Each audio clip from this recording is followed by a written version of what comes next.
Hey, Julie. Hey, Julie.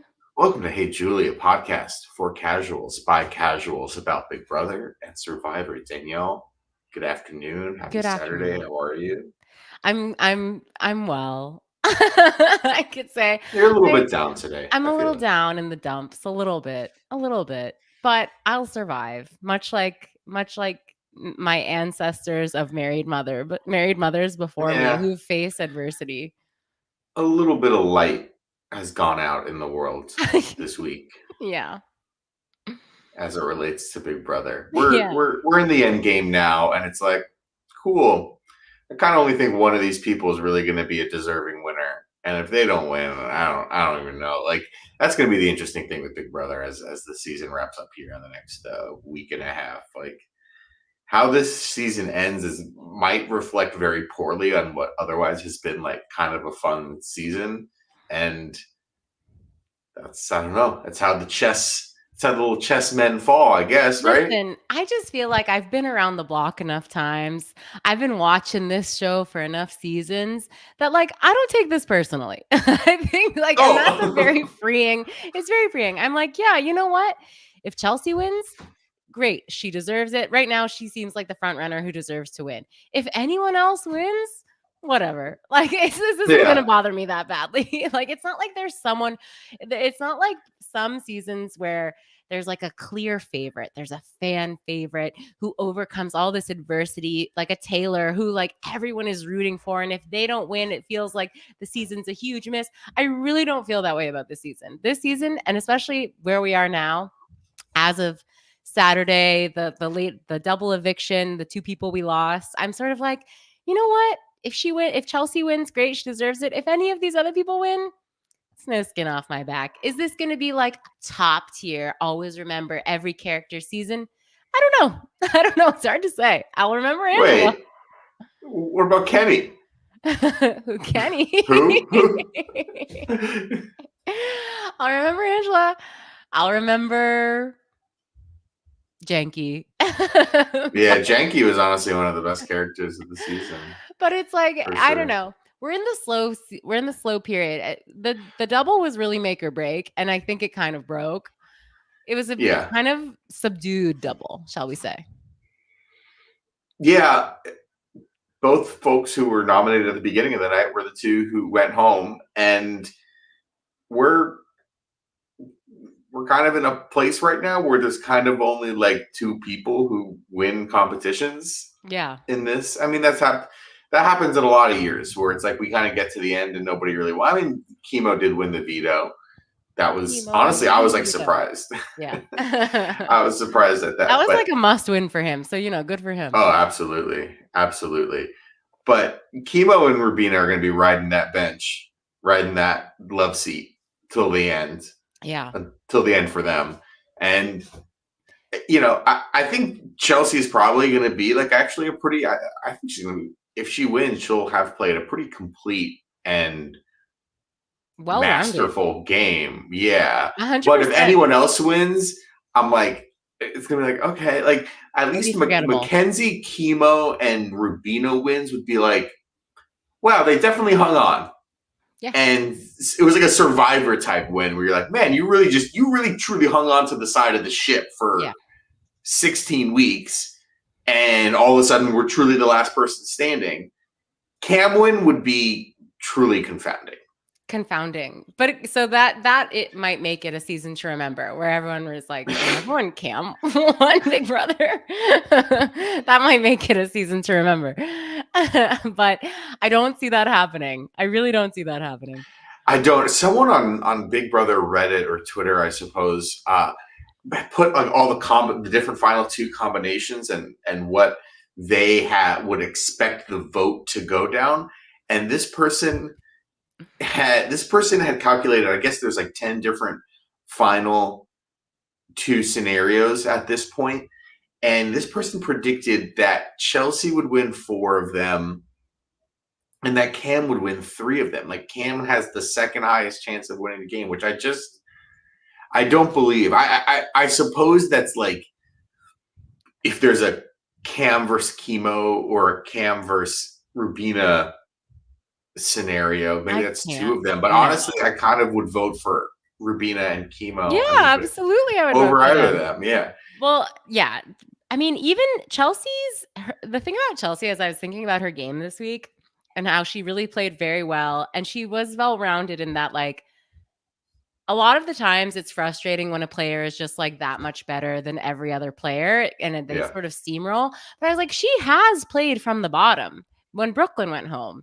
It seemed like she was going to be like very close after her on the chopping block. So it's not like she hasn't played from the bottom and she played well. So I think she's got it all on her resume, like to talk about. She also, when she decides that she wants something to happen, she actually makes it happen. It happens. Whereas the last 3 weeks of the show, it's like the Sunday episode starts and the previous HOH is like, wait a minute, I think I got out the wrong person during my HOH. Like how many times or how many times has that been said in the last few weeks? Mackenzie said that on Thursday's episode after the veto competition. She's like, wait, I just set up Leah to go home, who would benefit my game. I thought for sure she'd be walking previously. Leah sent home Leah's HOH. T-Core goes home, and she's like, I don't know if that was the right move. Chelsea probably was the right move. You have the HOHs where Quinn and Joseph went home, and afterwards everyone's like, I don't know if those are the right for me. Yeah. And Chelsea's the only person who's like, I want Leah out this week. Yeah. I'm going to slowly convince my allies who don't necessarily want that, but I'm going to push them in that direction. And I want to push a few other randos, not in my immediate tribe, to go do that as well. And she's just consistently done that. So it's like, in a way, she's kind of the only person playing Big Brother right now. We're playing it with any sort of effectiveness. So I hope she wins at this point. We have to wait another 2 weeks to see that happen. And who knows what could happen in a final 4 scenario or whatever, where one person votes and recognizes. But at the same time, like, sorry, Cam. I think Cam is like, if Cam is that final vote in Final 4 and Chelsea is one of the nominees, I don't know if Cam would vote her out. He should. I don't know, because they're friends. I don't know. Like Cam's game, yeah. I almost hope he is in the final 2 so that he can explain his game.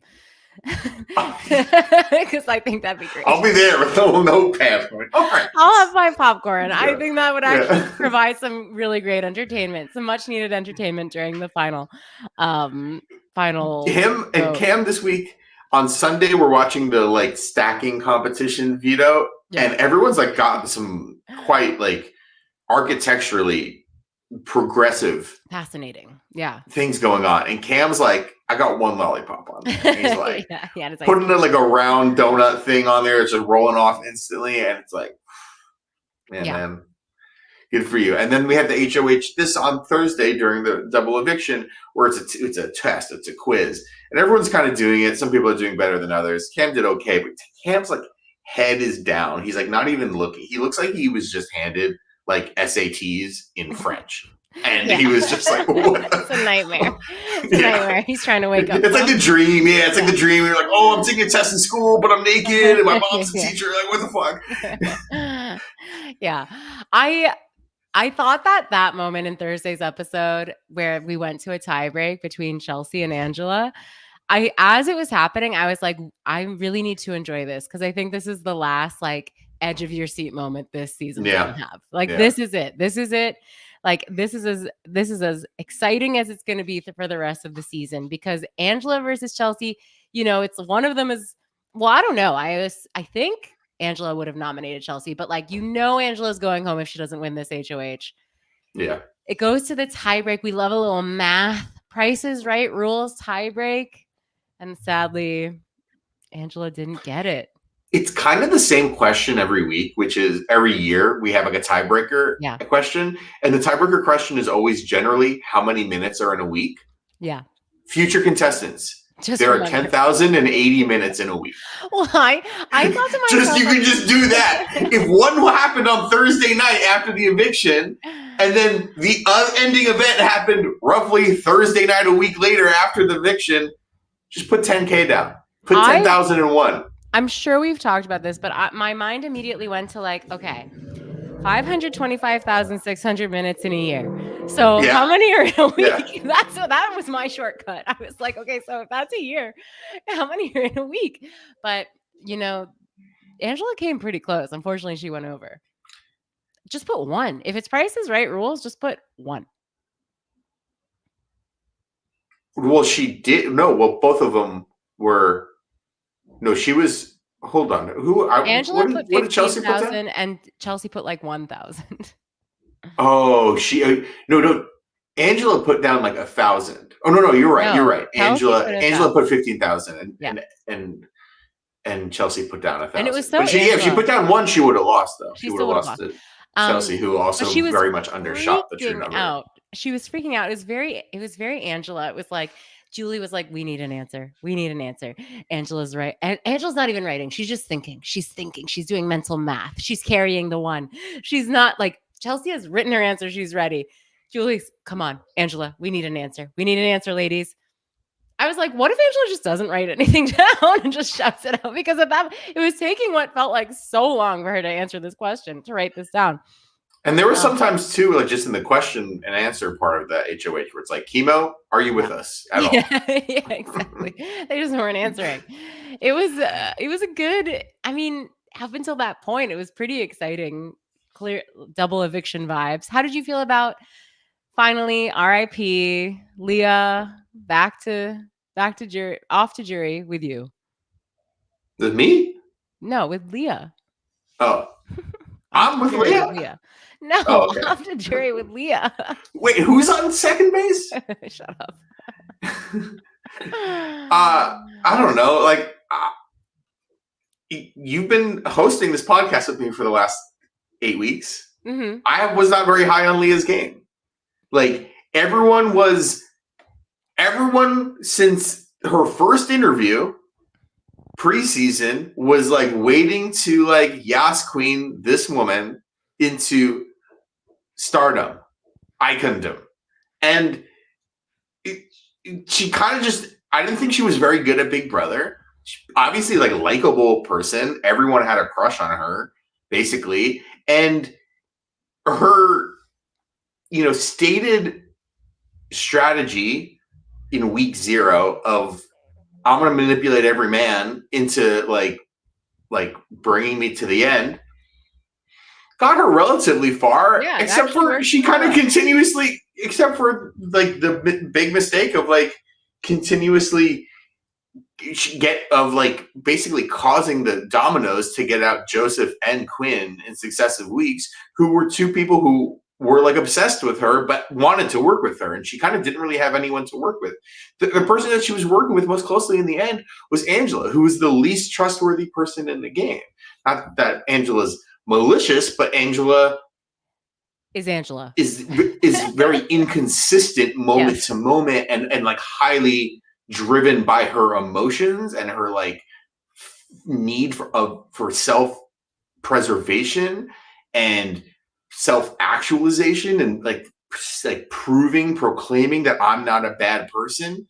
She can scream at Matt and do the crazy eyes things and hold open her eyes, and then it's a cry for me sort of thing where it's like, I'm actually a good person. I didn't mean to do that. Well, except for you do that all the freaking time.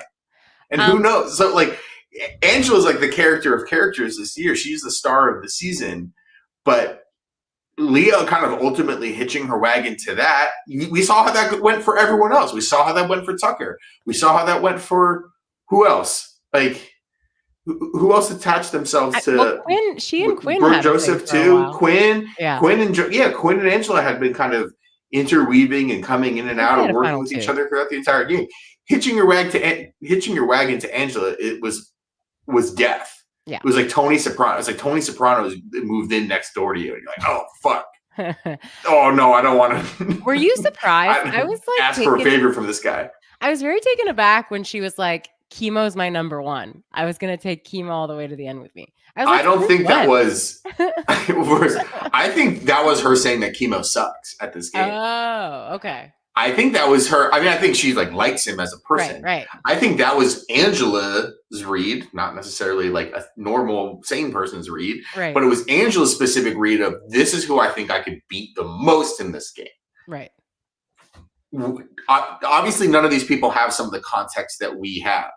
I think Kimo has a little bit of a shot to win this game. I do too, because he clearly has Probably when he's giving a speech. They love his speeches. They love him. I mean, his social game is really good. For sure. And I think, you know, he had an HOH earlier in the season, right? Or no, he was part of like these moves to get at Cedric in Brooklyn and yeah, he and was stuff. so closely aligned with T-Core, and he and T-Core made a lot of things happen behind the scenes, I think, early on, from my memory. Kimo's next move, yeah, Kimo better take.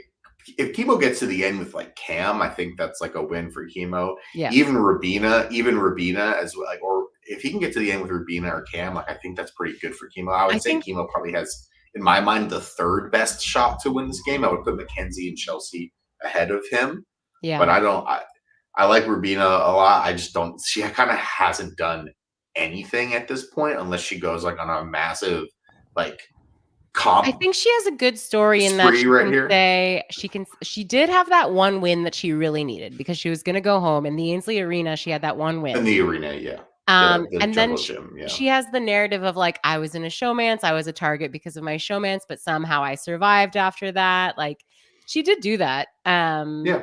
So she's got a story. They're evenly matched, I'd say. Yeah, for sure.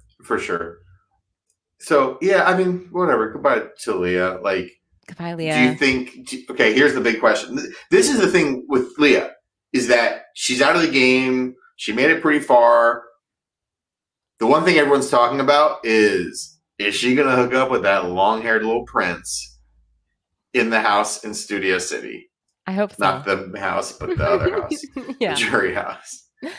I hope so. What do you think's going to happen? I hope they find love together. I mean, I don't know. I'm rooting. I'm rooting for love and happiness and joy. I guess we'll see. It's hard to say. You think? Yeah, it's really hard to say. I think they're such good friends, and especially from Leah's side, like, he's such a good friend to her. He really is so nice. Yeah. I don't know. Maybe they won't fall in love right now. Maybe they'll go their separate ways and date other people, and she'll date like the crypto bros in Miami for the next couple of years.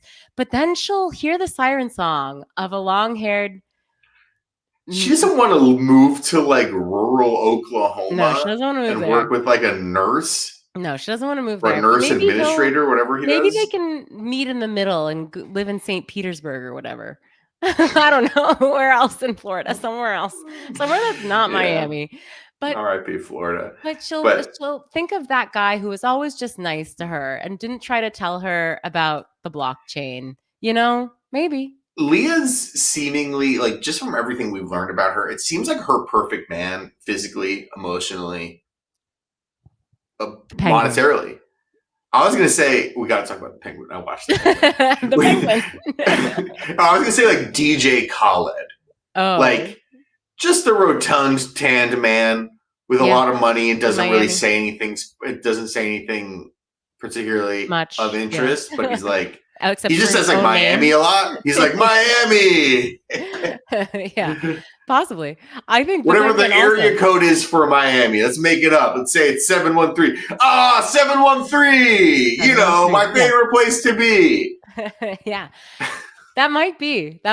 I used to love his Snapchats. Remember when Snapchat was a thing? Were you ever on Snapchat? No. Well, you missed out. It was very fun for a while. It was very fun. It was lively. It was a good time. Yeah. Well, now every once in a while in my Tinder days, my Tinder as like a 30-something-year-old man, like you know, sometimes I'm desperate and I'm like, I gotta go on Tinder, see what's going on. Not now, not recently, but like someone would be like match with me and they're like, "What's your Snap?" And I'm like, "Ma'am, I'm 35 years old." Yeah, some people. I mean, it is still kicking. It's still kicking. It's still there. It's still there. It survived. I will not be snapping. Participating. Snapping. He snapped. The only snapping I do is after a jazz performance in a bookstore. So now our jury is Angela, Leah, Tikor, and Quinn. That's a strong jury. That's a really good jury. Yeah, we got to get people in. Yeah. There's 5 people left in the game, 4 in the jury. We got to get 4 people. I mean, now that Angela and Quinn are there, we got to get cameras in that house. We got to see the jury segment next week, because we're entering the part of the game where there's like nothing's going on. They're just gonna nothing's really going on. There's no reason to get on feeds. No, they're gonna start like adding more and more like actual board games, and like physical media into the house. They're like, okay. They're gonna let them watch more episodes of The Summit. Yeah. I think that's coming up. I think if I interpreted a advertisement correctly, I think one of the awards for winning is like, you know how they do, they're like, oh, you get to like have a little movie night competition. I think one of them is like you get to watch The Summit. Yeah. The Summit, can I talk about The Summit? Yes. Such great hype. I've seen oh my God, first of all, Dad, what is that song they're playing? It's pretty good, Dad. Pretty good. It's a thing called the Postal Service. It was popular in 2004. The Summit, I've seen so many ads for The Summit. I feel like I've been seeing ads for The Summit for like a year and a half. Yeah. And there have been a lot of ads. All the ads for The Summit now, at the end of them, it's like, The Summit, hosted by... No. And when he says the name of the guy, I cannot make out the words of the host, of the name of the host, and all of them now say the name of the host. Like that guy's agent was like, you gotta gotta have the CBS announcer say his name. But no, who is this guy? He's just like a buff Australian guy. Maybe no one knows who he is. No. He's not Leroy Jethro Gibbs. He's gonna be played by Austin Stoll. Let me tell you, season 2, he's gonna be replaced by Mr. Jerry O'Connell, because that's who we need in that hosting job. He might be replaced by Emmy Award winner Alan Cumming. Oh, we wish. Did you see that he won? Did you see that he won Emmy for The Traitors? He completely deserves it. Like, let's just really quickly, let's just consider Alan Cumming's career. Can we just really quickly? This guy, you got to have like 8 different pages pulled up. You got to have IMDb. You got to have IBDB. You got to have possibly a third one. I don't know. Maybe it's just those 2. Like maybe in his native Scotland. But I don't know if he's done like a really iconic brand of commercials, a la Jen Garner and Tina Fey for Expedia or whatever the hell they are doing. Like if he was selling caviar in Glasgow. Like, I think that's the one thing he doesn't have. Yeah. Or like Nespresso or like something. Why do you have to do that? I'm just thinking like, because his career is so expansive. He's truly done everything, except I don't think he's done any commercials that I remember. But so like stage, small screen, big screen. Like he riding his city bike in New York. Yeah, he smaller shows in New York. Like he has Club Cumming, or he had Club Cumming, and I think he has a club. I started following him on Instagram recently. I think he has a Club Cumming coming up. So he does, and it is a fundraiser for our potential new queen. Our potential new queen in the White House. Markle? Oh no, not that one. Okay. Who has Meghan? We're all getting up on Chapel Road. Where's Meghan Markle's endorsement? That's so true. Well, can she still vote? She's not American, is she anymore? Didn't she have to give it up? What? I thought she had to like give up her passport. Dang. I think that's a bet. No, but she came back. They were only there for 6 months, and they were like, you know what? Being the wealthiest person in England and having literally no job is so difficult for us. We need to come back to the States and lie to Spotify. And you know what? Someone had to do it. Someone had to. Yeah. So good for them. But I think she did. But anyway, no. He does small theaters. He does Broadway. He's won Tonys. He's hosted things. The reality show. He could be on a reality show. This man will do anything, and anything he does so well. An X-Men movie, a Bond movie. He was an X-Men. Romy and Michelle's high school reunion. The Good Wife. He is in everything, and everything he does a great job. I absolutely love this man. I'm so happy for him that he's winning awards, and hopefully he's getting millions and millions of Scottish pounds to do the traders because I he think they're sure the has same as money. I think they're the same as English pounds. I think it's Are all they? part of the UK. Are they? Or it's euros, The maybe. UK. I don't know. No, it's the UK, right? I guess Ireland would have euros. Ireland, yeah. Anyway, good for him Can for we winning. good for her? Good for him. One last thing, or maybe a few other things on Big Brother. We haven't really talked about Angela too much, or specifically Angela's exit. It was really Danielle, good. did they give this woman cocaine before she was voted out of the house? I mean, no one should be surprised that this was the exit of all exits. Did Julie even ask a question? I don't know if she did. She just kept talking. She had a stream of consciousness. I was like, this is actually, speaking of our hopefully soon to be president, Kamala should be taking notes on giving Markle? a speech. Oh, okay. on giving an inspiring speech and believing your own bullshit. That's what I was taking notes on. There is something so like we know Angela's got crazed energy, but there was something about the added adrenaline of her like leaving the house finally and talking to like a rapt audience that it was. She owned the audience. She walked to the front of the stage like Robert Downey Jr., like arms out, like love me. You have no choice. Yeah. I really loved it. I was just like, you know how when we all used to watch talent shows, for the most like American Idol, or like American Idol, like American Idol. For the most part, you were on the judge's side in that you were like, yes, that singer has it, that one doesn't. Or if you've ever been like in a casting situation, you see like a lot of people are pretty much good. They're pretty much good, but every once in a while, someone will come in who's so fucking good that you're just like, it's undeniable. And in that moment, when she exited, I was like, this is why Angela got cast. Because she's so interesting. Like, how she's in her own world. She's got her own narrative that like nothing else is going to penetrate. It's Angela's world. It's like a cliche to be like, be the star of your own story, the hero, the protagonist of your own story, whatever. She truly is. I mean, it really is Angela's world. We're living in it. That was the best example of it. It's Riz, as Joy Truex says in the chat. Absolutely loved it. Yeah, no, it was great. Like, this woman can call her shots with CBS. Like, I don't know if she's getting on the challenge anytime. I have a great idea. CBS. Golden Challenge. Ooh, oh my god. Golden Challenge. Absolutely. You can't put her out with like, yeah. Felicia? You can't put her up with Kenny. Summer of Steve. Tyler Crispin or whatever. Yeah. No. Cliff Hat. Oh my god. Who was the guy from Boston? Oh, Kevin. Paul, is that his name? Kevin, yeah. Kevin we loved Kevin, yeah. Eddie James in the chat says, Cam personality really cam out these last couple of weeks. I'm hoping this was not a typo. I'm hoping it's a pun. His Cam's personality cam out these last couple of weeks.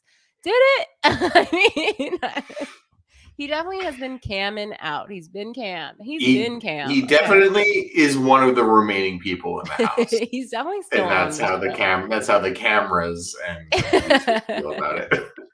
Okay, good. It was a pun. I was right. What else is there to say about Big Brother? A couple big things. A couple things in the robotics sector. It's time for robotics corner here on Hey Julie. How did you feel about the untimely death and Sarah McLachlan montage of Jankie? I honestly, I don't know if it's because I'm a married mother. I found it very sad. I don't like it when I didn't cry, but I was like, it was very gory. It felt very gory. And I was like, it was just cruel in a way. It's cruel. I don't like it when animals or robots, like Brett and I had like one tweet. We tweeted to each other at one point about Chappie. I don't like Chappie is bad. I don't like the idea of like I haven't seen Chappie or animals like getting hurt even if they aren't human, I don't like it. It makes me sad. And No. Jankie was just a baby, you know, he was just a child. He's just a baby. Yeah, so it made me sad. He was a baby. He was only a week old. He was a week old. He was just learning. He just wanted to have fun. What I'll say about that is Big Brother continues to be like slightly an embarrassment, right? And it has been. Like, it's not so, you and I don't mention this part of our lives to many people. No, unless people are really digging, then I'll come out with it. But I feel like something has shifted. I think the extremity of Jankie's death and then followed by a montage, like a black and white montage, that's objectively funny. Like there have been objectively a lot of like funny little side tangents, little side things when there was the whole like love quadrangle thing going on earlier in the summer, and it's like Cam's in love with this person's in love with this, Tucker's in love with the fish, the prosciutto plate, like like there's been a lot of objectively funny stuff.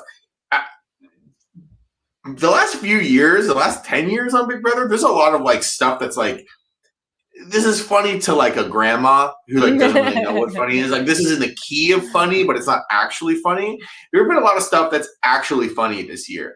Whoever is doing the TikToks and the Instagram for Big Brother this year is objectively funny person, objectively smart. And so I don't know, it's because it still feels like we're, you know, I think Alison Grodner is still the executive producer. There's still the same like executive level creative team, but it feels like there is a new life with the producing at the show. And it's like, maybe it's not Survivor, but which is something different. And we'll talk about that in a second. But like the show actually kind of is funny now, which I feel like it wasn't for many years. And this was great. And also we had Zingbot this week too. I also think this is a unique season. They have room to be funny because they have a lot of time to kill that isn't being eaten up by like, for lack of a better word, problematic issues in the house. Oh yeah. So like they have a lot of time to like be creative and come up with funny things because they're not worried about apologizes for what he said. That maybe next year when Jankie comes back, Jankie will be removed after they have the time to do it. So Jankie has left Big Brother 27 and is going home to focus on his family and his family. He apologizes for any hurt that his words caused. Yeah. I don't. Okay. What else? I do want to say, someone said this in the Discord. Oh, first, before we get to that, someone said in the Discord, Julie got a refresh. Julie looked really good. Really good on Thursday. You know what? I think it was the hair. Julie knew that. The hair. Yeah, obviously. Yeah. No, but the impetus, the thought. Julie was like, oh shit, Leah's going to get evicted tonight. Mm-hmm. Leah puts on like a ton of makeup and looks beautiful and wears like this beautiful dress to like make coffee in the morning. Yeah. And like all the evictions, Leah's dressed up like really, really nice. I guess they had them all dressed for like athletics or whatever, considering there was about to be double eviction and all that stuff. So sad for Leah that she didn't get to wear like whatever her most stunning, poofy and stunning Bridgerton look for that. But baby, Julie was thinking at the beginning of the day, I need something that can match or supersede. You know, this is my wedding. You don't want to look nicer than the bride at the wedding. Julie's like, this is my wedding. 16 weeks a year. Yeah. No one's looking better than me. If Leah thinks she's going to get evicted and look beautiful on this stage, I'm going to look better. And she looked great. It worked. She told her stylist and her hairstylist to step it up, and they did. They brought it. So good for her. She looked good. Audience was jacked, too. They were jacked. We hate to admit it, but they were. Okay, Zingbot. Any zings that you liked? No. I don't remember them. So none of them really stuck with me. There once was a guy named Tucker. There was a limerick. The final word was fucker. The house evicted that fucker. Chemo, you're a mattress salesman because you put viewers to sleep. Leah, I hear that you're a chubby chaser, so your dream guy would be a dummy chaser. A joke about Mackenzie being 12 feet tall and having big feet. No thoughts in your head, no impact, never say anything of substance. Cam, yeah. Chelsea, I admire your faith, but you don't have a prayer with Cam. And then the song, that was pretty good. And then Angela, the song about Angela is melting down, can't stop crying, obsessed with men at half her age, wants to win the game, never going to happen. Well, he was right. He was right. Yeah. Zingbot, there's truth in comedy, they say. Yeah. Oh, they're going to cancel. You're going to cancel Zingbot now? They should cancel Zingbot. Zingbot's going to go on the comedy tour with Tim Allen. Yeah, exactly. Dennis Leary. Cancel Comics 2025. Netflix. And they're like holding a microphone and they're like, ah. That's what they should do next year. That's how creative. They should get creative with that next year. Hire us. Hire us, CBS. Speaking of CBS shows, I know we have to talk about Survivor. Yeah. But I also watched Matlock. Oh, you did? Yes. I live watched it with other people in our Discord because it was so fucking good. Matlock, let me tell you right now, it's a hit. It's an out of the gate hit. Can you put any explanation to the reveal that the show Matlock exists in the television show Matlock? Yes, I can. Do you want to know? Yeah, because I'm never going to watch it. Okay, we need a brief detour to Matlockville with Dani here. Okay, so the show Matlock is about with Kathy Bates. Kathy Bates played this older, former lawyer who needs to get a job at this big fancy law firm that has a lot of young, not even millennials, sure, but also Gen Z lawyers, and they don't get her. She's just this old hag. No, she's not a hag, but she's beautiful. But she's old. So what could we possibly do with her? And Kathy Bates' whole thing is the thing about older women is we're invisible, so you never see us coming. So it's they let her, for whatever reason, they let her join the case. And of course, every witness she talks to, they hate the Gen Z kids. But when Kathy talks to them, they're like, oh, actually, let me tell you my alibi. Let me give you the secret, So she's helping them win the case. At the end, and so towards the end, they're like, you know what, Kathy Bates or Matlock, sure, we'll hire you full time to stay at this law firm. As long as CBS wants you hired here, you'll work here. Yes, and but it's because Kathy, because Matlock is she's down on her luck. She needs this job. She needs this money. So the very final scene, they show Kathy saying bye-bye to her Gen Z lawyer friends who begrudgingly now respect her. And she's like, I'm going to hop on this bus. They're like, you sure you don't want to get drinks? She's like, no, I need to catch my bus. She gets on the bus, rides one stop, gets out of the bus into a waiting car. This is the final 5 minutes of the show. Into a waiting car. The driver is like, Madam Mackenzie, shall we go home? And she's takes out her hair and shakes it out. And it turns out that she goes to her mansion where her husband is waiting for her. She told them her husband was dead and she was in dire straits, that she was poor. Okay. She has a mansion. Why she has is she a doing butler. This? Okay. She has a butler. She has a chef. They're all like, oh, Madam Mackenzie's home. And he's like, so how did it go? And she's like, oh, well, it seems like they weren't going to buy it, but I got hired. And then the grandson, the child grandson comes in. He's like, Nana Mackenzie, don't worry. I hacked the law firm. So I'm going to be able to give you all of their information. All of the stuff she came up with, it turns out her hacker grandson was helping her. Because she is trying to, her daughter died. Okay. So her daughter, Kathy Bates Matlock's daughter, died of an opiates addiction. And this law firm, for some reason, was responsible for the opioid crisis. They defended it. Yeah. And she's taking down the law firm? She's going to take them down. And let me also say, Jen F in the chat says, Dani about to straight up spoil the twist. Yes, I just did. And not only, so this all happens, it's all revealed, and we're like, oh shit, her name, she's not Matlock. That was why so that's, to answer your question, she came up with that alias. Okay. Her alias is like, I'm going to pretend to be a character from a TV show, and everyone's going to be like, this is real? Yes. Okay. She came up with that alias. And so the show ends when you're like, oh my God, she's actually rich. We love that. and she's got her hacker grandson who's gonna help her hack the mainframe. And she's a lawyer and she's gonna take this fucking company of lawyers down. So the episode ends and you think it's over, and suddenly Kathy Bates walks out and is like, hey y'all, do me a favor. Don't spoil the show. That was because it was, I guess, a sneak peek episode. Kathy Bates, or the actress. She's like, hey, I hope you all enjoyed.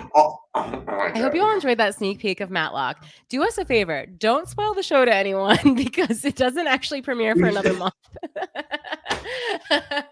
And so I was like, Kathy, we're gonna get canceled by CBS. No, we are. We're never gonna be the official podcast of Survivor at this rate. I'm saying this in a positive way because it really was so good. And when was it? Wednesday. Well, yeah, Wednesday. I was like, after Survivor, I was like, there's no way I'm gonna watch Big Brother after Survivor, but I will. I would watch Matlock if it was on. It was so fucking good. Oh my gosh, this show is a hit. Let me tell you. Joy says she begged you to keep it Matlocked until the show actually came out, and I didn't. I opened it up, and you know what? Wow. If loving a show is a crime, Matlock me up and throw away the key, okay? Oh wow, lock her up. Mm-hmm. Lock her. But her emails. Okay, so that's. I just had to talk. Okay. I had to take a chance on this podcast to talk about a show I actually like, okay? Because now we're going to talk about Survivor. Oh, brutal.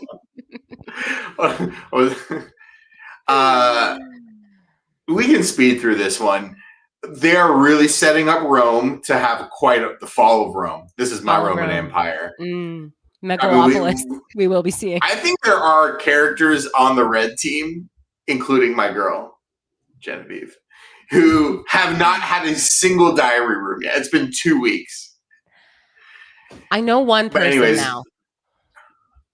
Yeah, who? I mean, it's going to shock everyone. The older lady. Sue? Yeah. Sue, oh yeah. Finally. I have someone I relate to. She's like, I got a kick-ass job. I fly planes, y'all. Finally, someone I relate to, where she was like, I was trying to take a nap and they were being loud. I was like, yes, I relate to this. Get them out. Kick them out. How do you feel about our words of affirmation king, Andy? I don't know. He's still here. It was truly amazing what was happening with him. This man is awful at this game, and I can't wait for him to keep going. Yeah. Now everyone at camp has to loudly cheer like they're potty training a puppy anytime Andy does anything.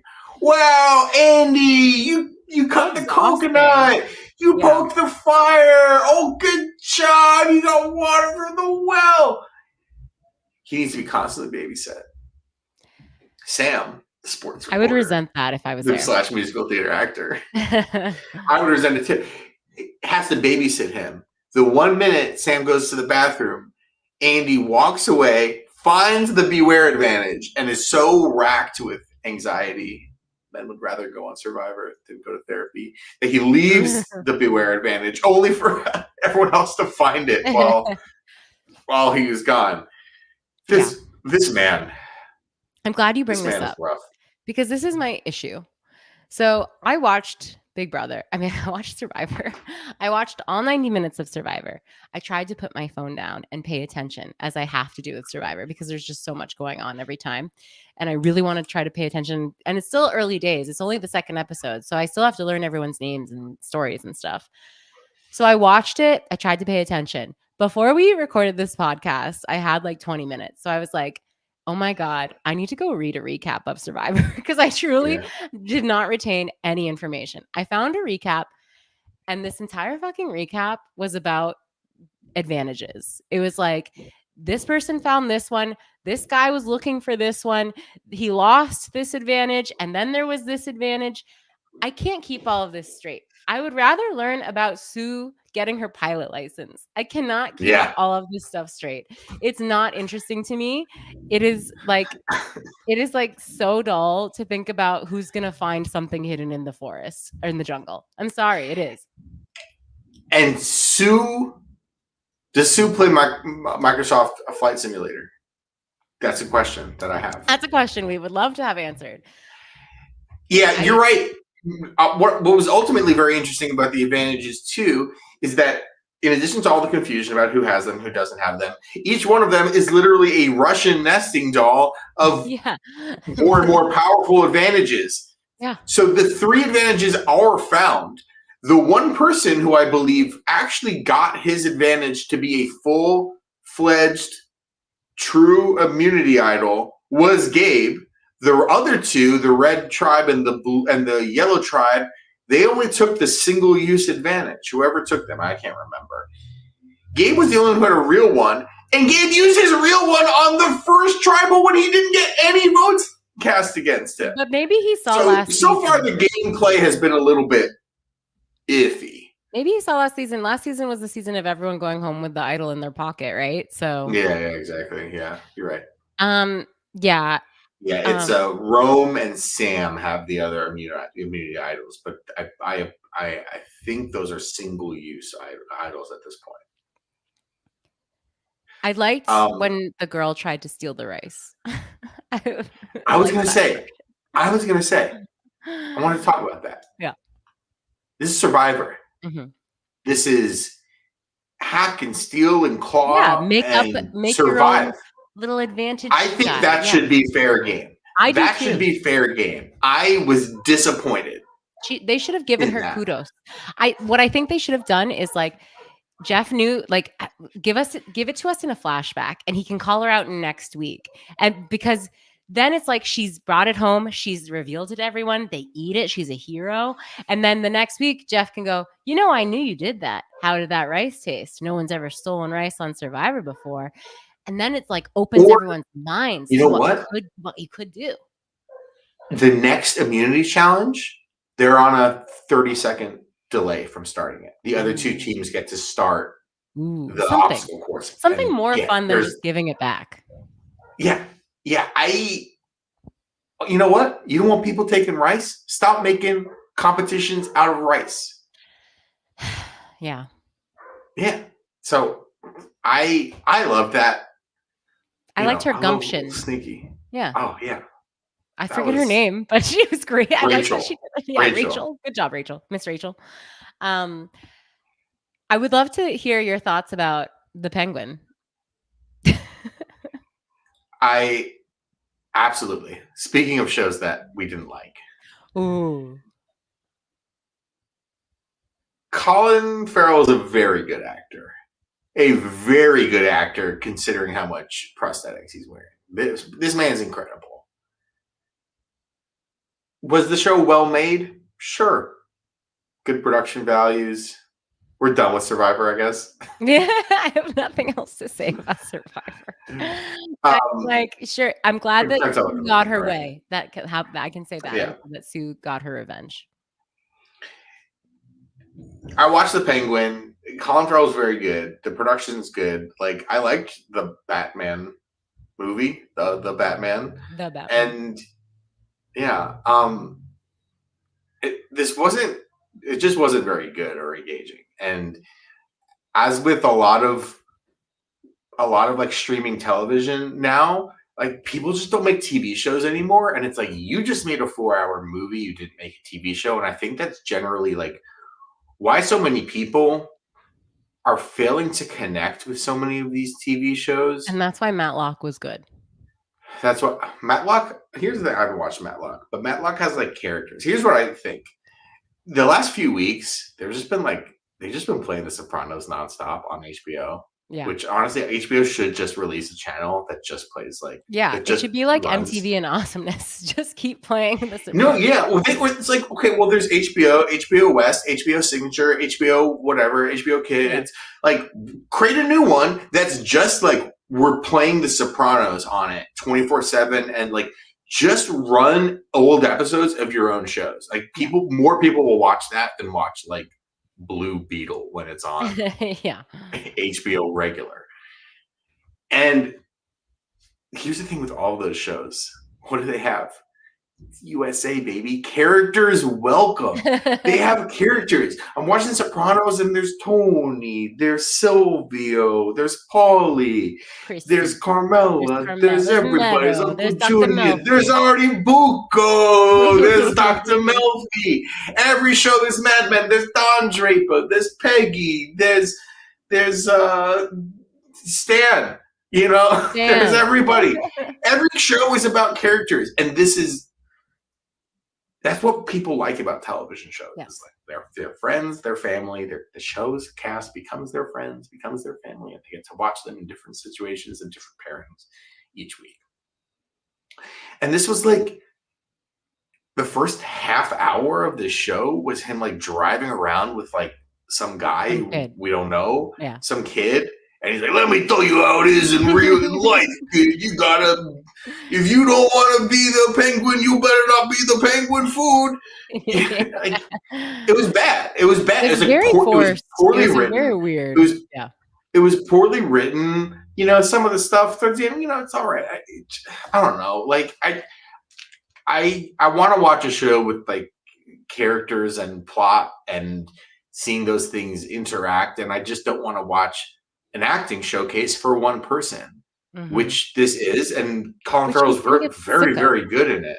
Yeah, but and also like I don't care about Batman extended universe. Like there's not even going to be. I don't care about any extended universe of anything. No, I think Pattinson is in. There are reports that Pattinson is in one episode as Bruce Wayne, but not as Batman.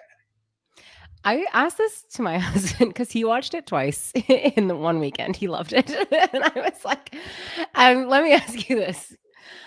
Were you not surprised that I always thought that at Gotham, there was like one rich person and it was Bruce Wayne.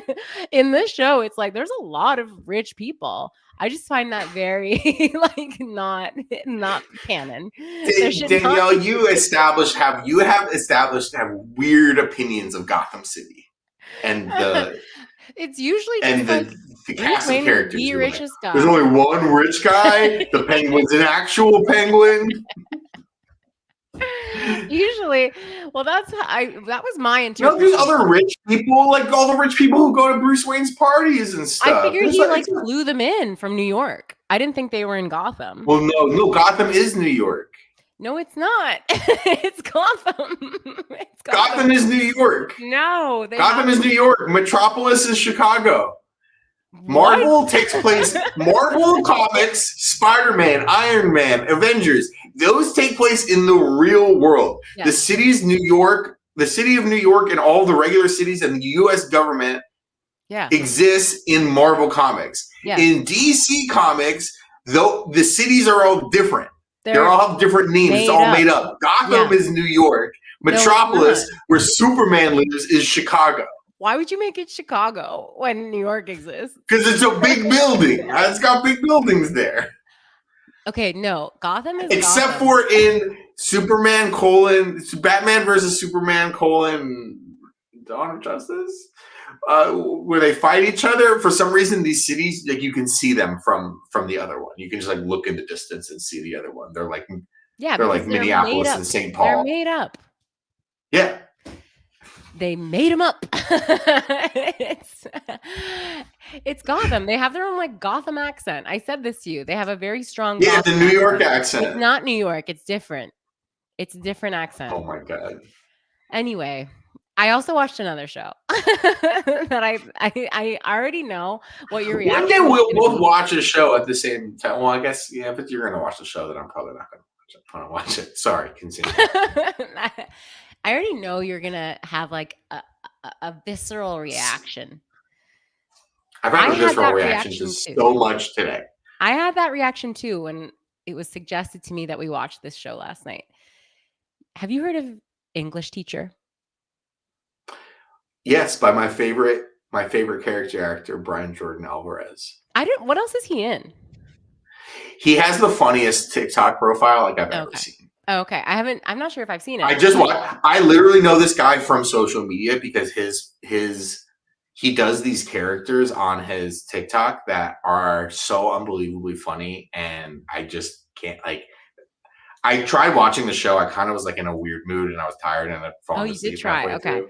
I did try. I wasn't like I was charmed by the preview. I was charmed by the pilot, but I kind of like didn't finish it. Also, I'm just weird with comedies, as we've established. I should give it another shot. People like it, but sorry, I'm taking spotlight away from you. What were your thoughts? Well, you did kind of like pull the rug from under me, because I thought for sure, I was like, there's no way Brett would watch this. It's a comedy. It's a comedy about the most comedy type thing. Jordan, English teacher.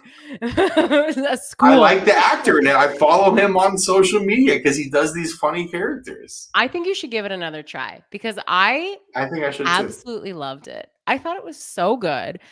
We watched the first 2 episodes. I think the big thing here is that it's funny. It's like it's really well written. It's good characters. As we mentioned, characters welcome. He's great. He is so cute. He's so cute. Oh my gosh. I could just get lost in his baby blue eyes. He's so cute. It's also filmed beautifully. It is, yeah. It's a choice, and I think this is the new trend. I don't know if this is what's starting the trend, because I don't watch comedies. Maybe this has started already, but like the trend of like making a comedy just look beautiful and like so filmic and just like great shots of these characters, and like you can thank the bear for that. Do you think it's the bear? Is that why?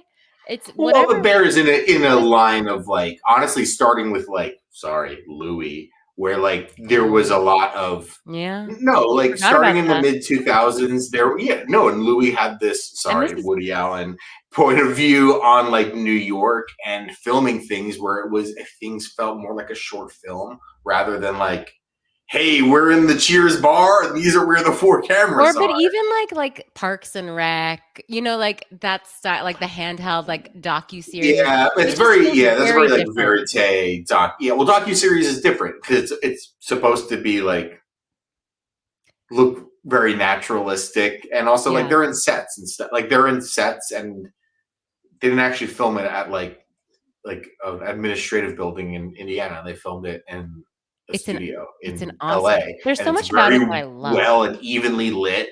It's like very even, plain lighting and stuff. And that it definitely has a richer, like it's rich cinematography, like Kathy Bates' character in Matlock.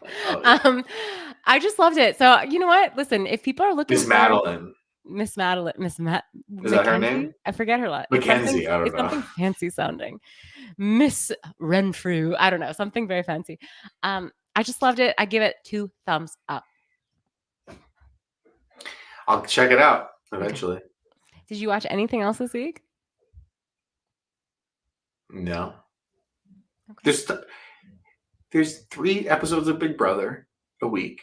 Yeah. Which I usually only watch 2 of. Yeah. Watch 2 of. And there's Survivor. The other days of the week, there's football on 3 days a week. I don't have enough time. I don't have that cross to bear, so I still have a little left in me to watch. And maybe English teacher will be my new thing, and Matlock. I love Matlock. The only other thing that I want to watch, and I don't know how much I want to watch it, or if I want to wait to watch it. Danielle, are you seeing Megalopolis? Obviously, we're going to see Megalopolis. That's not even a question. I'm going to see Megapolis. Maybe I'll see it in Britain where it was meant to be seen. Are you going to England soon? I'm going to England. I am. Yeah. Oh. Maybe I'll see it in London the way Francis Ford Coppola meant it to be seen. You know what? And I consider it, if you're listening to this podcast and you in the chat live streaming along with us, I consider it our duty as Hey Julie hosts, listeners, community to see this film, because I think it's going to be the talk of the town for better or worse.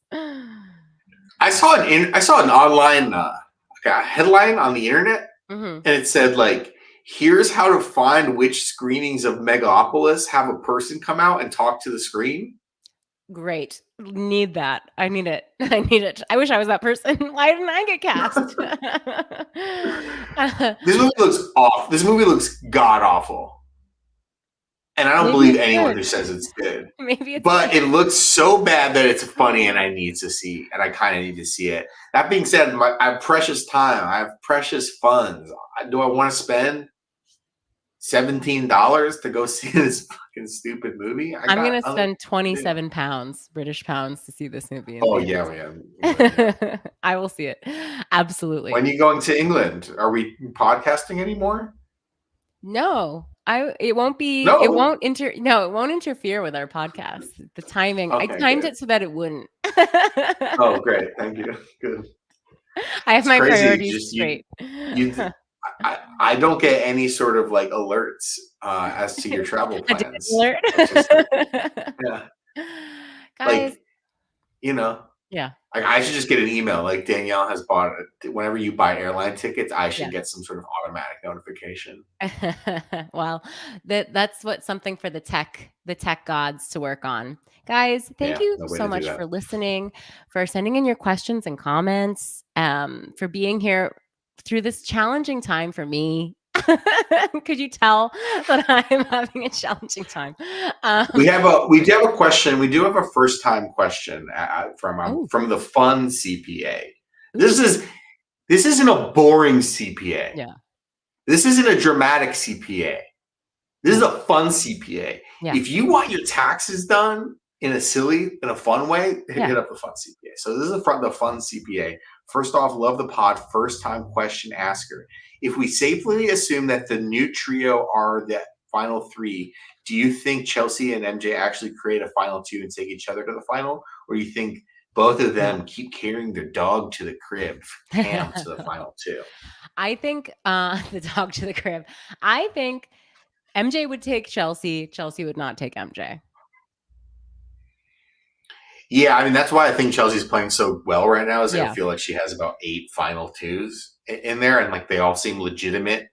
I don't think towards wanting to take her, which is crazy, but like that's what happens at the end of the game. Is like that's how you're good at Big Brother. Is you're in a final, you get to final 3, and both people would legitimately take you to final 2, and you're better and would beat both of them. Like that's your missed. Mackenzie shouldn't take Chelsea to the end. Chelsea shouldn't take MJ to the end because I think those are clearly the 2 best players at this point. But I don't know. I don't know. If MJ wants to win, she better take the dog to the crib. You know what I'm saying? Yeah, take the dog to the crib. Thank you for that question from a new person. That's so exciting and fun, like a CPA. Is the fun CPA going to do my taxes? Is like what I'm thinking about. I mean, you don't name yourself CPA as a like profile name. How fun! How fun! Fun like, oops, I was having so much fun, I made a mistake. You're and going now the to IRS are calling. Joe Biden's calling.